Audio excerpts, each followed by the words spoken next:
Uma bênção para nossas vidas. A palavra do Senhor diz assim, uma palavra bem conhecida, diz assim: e estando Jesus assentado de frente da arca do tesouro, observava a maneira como a multidão lançava o dinheiro na arca do tesouro. E muitos ricos depositavam muito. Vindo, porém, uma pobre viúva, depositou 2 pequenas moedas, que valiam 5 réis. E chamando seus discípulos, disse-lhes: em verdade vos digo, que essa pobre viúva depositou mais do que todos os que depositaram na arca do tesouro. Porque todos ali depositaram do que lhes sobrava, mas esta, da sua pobreza, depositou tudo o que tinha, todo o seu sustento. Amém? Pode sentar. Essa palavra é muito conhecida, com certeza você já ouviu várias pregações sobre ela, mas estava eu e o pastor conversando sobre essa passagem, e o Senhor nos deu uma revelação sobre isso, e eu falei no domingo eu vou levar à igreja. O Senhor Jesus, ele estava sentado de frente à arca do tesouro. A Bíblia vai dizer que a arca do tesouro representa a igreja, representa onde nós depositamos nosso dinheiro, onde nós trazemos o dinheiro para o sustento da obra do Senhor. E ele estava ali como homem, como carne, como ser humano, e ele começa a observar a maneira em que as pessoas levam o seu dinheiro até aquele local. Jesus, ele não estava observando porque ele não tinha nada para fazer. Até porque Jesus era um homem muito ocupado. Jesus, ele era ocupadíssimo. Porque aquele que é chamado para pôr a mão no arado, aquele que é chamado por Deus, ele tem que ser ocupado. Ele tem que se compadecer, ele tem que fazer as coisas, ele tem que estar ali na posição que Deus chamou. A Bíblia vai dizer que bem-aventurado aquele a qual, quando o Senhor voltar, ele esteja trabalhando. Então eu já quero dizer para você que Deus não tem nada com preguiçoso, querido. Deus, ele gosta de quem trabalha. Deus, ele gosta de quem dá o seu melhor, dá o seu tempo, dá o seu dinheiro, dá a sua ocupação. Deus, ele separou o céu para esses. Você já reparou, talvez na sua casa, na sua família, tem alguém próximo que é preguiçoso, e isso te irrita, sim ou não? Porque me irrita. Se eu vejo alguém preguiçoso, me irrita. Vamos dar um exemplo. Você está limpando a casa, aí tem mais pessoas na sua casa, você está ali limpando. E você vê alguém preguiçoso, dá vontade de pegar a vassoura e falar: então sai, todo mundo, né?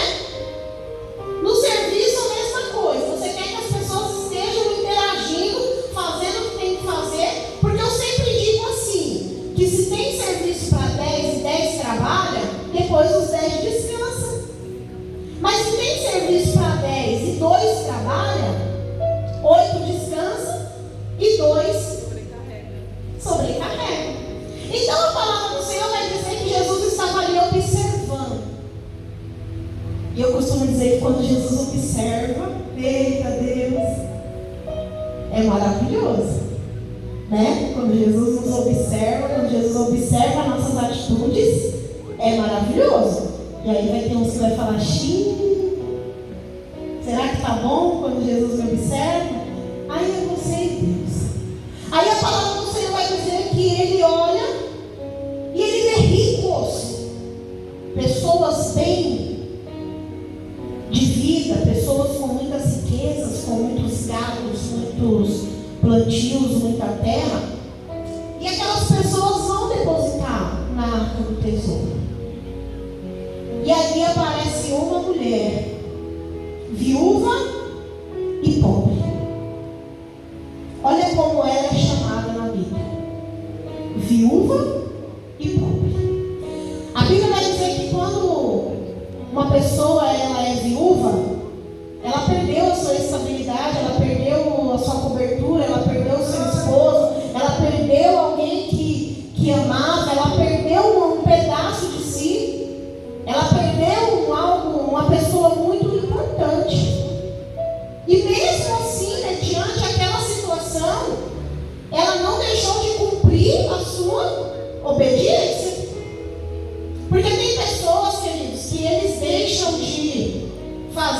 Deus mediante a sua vida, o que está passando. Então, eu não vou obedecer a Deus porque agora eu sou viúva. Eu não vou obedecer a Deus porque agora eu sou órfã. Eu não vou obedecer a Deus porque agora eu estou desempregado. Eu não vou obedecer a Deus porque agora eu estou triste. Então as pessoas pegam aquele momento das suas vidas e colocam para não servir ao Senhor, para não obedecer ao Senhor. E essa mulher estava viúva e ela poderia falar o quê? Não vou obedecer ao Senhor porque agora eu sou viúva. Parece que coloca um rótulo e fala, agora eu não posso porque agora eu sou isso, ou eu sou aquilo, eu sou aquilo. Mas não. Ela continuou obedecendo ao Senhor mesmo sendo viúva, mesmo não tendo. Sabe o que eu quero te dizer? Que o que te define para servir ao Senhor não é o que você perde ou o que você ganha, é o que você tem de gratidão a Deus. Amém? Amém. Porque é muito fácil você falar que vai ser crente trabalhando. É muito fácil você também falar que vai ser crente desempregado. É muito fácil você falar que vai ser crente tendo a sua família inteira dentro da igreja. E é muito fácil você falar também que não quer ser crente porque não tem ninguém, só tem você. Olha aí. Então não é a situação que precisa definir quem somos. Ela sendo viúva e pobre não estava definindo ela. Talvez, irmãos, essa mulher chegou diante da arca do tesouro e ela poderia ter escutado de algum rico: guarda suas 2 moedas. Eita. Não entrega não. Usa para você. Você não está precisando? Você não precisa? Mas não. Ela precisava cumprir o desejo do coração e a obediência. Aleluia. Ela precisava cumprir aquilo que o Senhor havia estabelecido sobre a vida dela. E aí o Senhor vai e chama os discípulos e diz assim: em verdade vos digo que a viúva pobre depositou mais do que todos os outros que depositaram na arca do tesouro. Aí eu estava fazendo uma reflexão sobre essa palavra e eu caí numa realidade.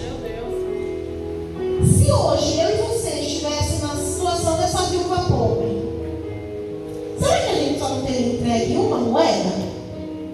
Eu vou dividir. Sim ou não? Eu nem vou falar que você iria ficar com tudo, porque como você é cristão e você obedece, então graças a Deus você entrega, né? E se você não entrega, peça para o Senhor te converter. Mas o que acontece aqui é que ela poderia barganhar com Deus.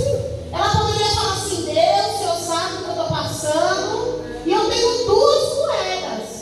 Então eu vou entregar uma e vou ficar com uma. É verdade. Só que naquele momento, aquela mulher, ela não tinha noção do que ela estava fazendo na presença de Deus, o grande desafio que Deus iria realizar na vida dela. Aleluia. É por isso que o diabo, ele existe, você sabe disso.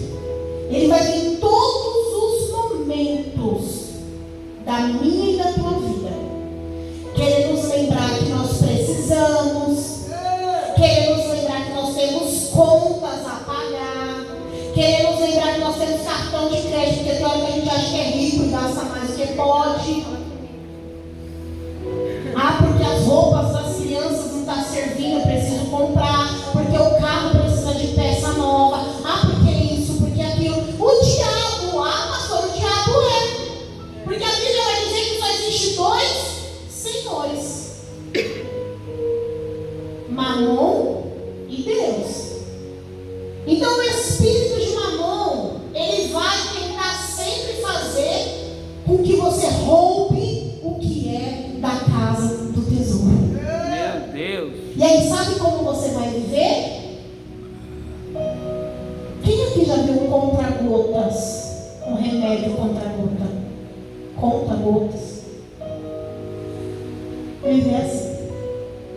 Um pouquinho, um pouquinho e um pouquinho. Mas aí o Senhor, Ele nos traz uma palavra dessa noite para te perguntar: você quer continuar vivendo desse jeito? Tá bom do jeito que tá? Meu Deus. Porque você pode virar e falar: tá bom assim e tudo bem.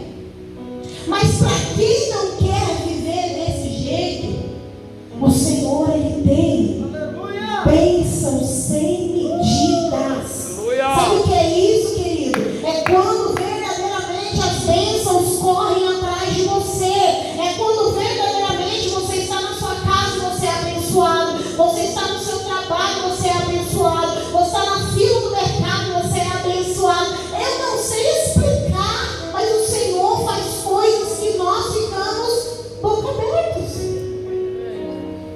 Quem vive, Luci, quem aceita, quem fala: não, eu não quero viver de migalha, eu não quero viver do pouquinho, não. Se o meu pai é dono do ouro e da prata, eu sei que o que ele tem para mim é muito melhor do que eu até imagino. Deixa jorrar, papai. Jorra, transporta. Eu recebo, papai. E essa mulher, amados, nessa atitude dela em não dividir, em não ficar para si, ela teve um desatar tremendo da parte de Deus. Aleluia.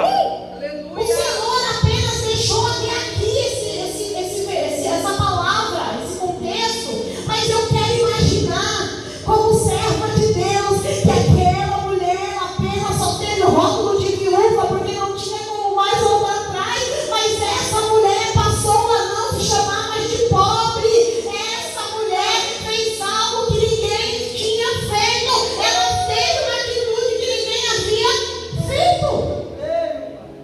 Você tem noção do que é você fazer o que ninguém faz? Você tem noção do que é você falar: Senhor, eu poderia ficar para mim, porque o Senhor sabe que eu preciso, mas eu vou ser obediente, mas eu vou preferir entregar nas mãos daquele que pode multiplicar. Aleluia. Oh, glória. Ei, será que você ainda não entendeu que na tua mão é limitado? Ei, começa a usar a mentalidade. Não é interesse. Não. Eu vou dar porque eu vou receber. Não, mas o Senhor, Ele é justo. A palavra do Senhor, ela é justa. E ela diz que quando nós semeamos muito, nós colhemos muito. E quando nós semeamos pouco, nós colhemos pouco. Meu Deus. Então pare de dividir o que é do Senhor. Não fique para você o que é do Senhor. Não coma a sua semente. Não coma. Sabe por quê, querido? Porque maior é o prazer do Pai em te abençoar. Maior é o prazer de Deus em te dar, em entregar para você. Você já imaginou daqui a algum tempo, você que semeia, você que entrega, você está adquirindo o seu terreno, a sua casa própria, você está vivendo coisas que você nunca imaginou viver. Você olhar para a tua família, para a tua descendência, de você para trás, e você falar: eu sou o primeiro a concluir uma faculdade, eu sou o primeiro a falar inglês, eu sou o primeiro a ter um passaporte e viajar para fora do país, eu sou o primeiro a ter uma casa boa, eu sou o primeiro a ter uma vida boa. Mas por quê? Meu Deus. Porque eu decidi, eu escolhi. E está na hora da gente olhar para o Senhor e fazer escolhas, queridos. Deus é forte. Chega um momento da nossa vida em que o Senhor fala: ei, filho, saia de cima deste muro. Saia de cima deste muro. Você precisa fazer escolhas. E aqui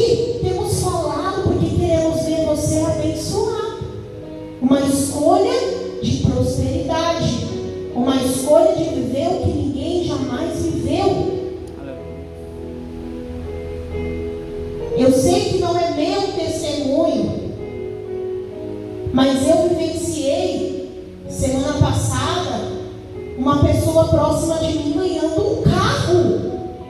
Quem é que ganha um carro, pelo amor de Deus? Você vai ter que olhar e ver o que é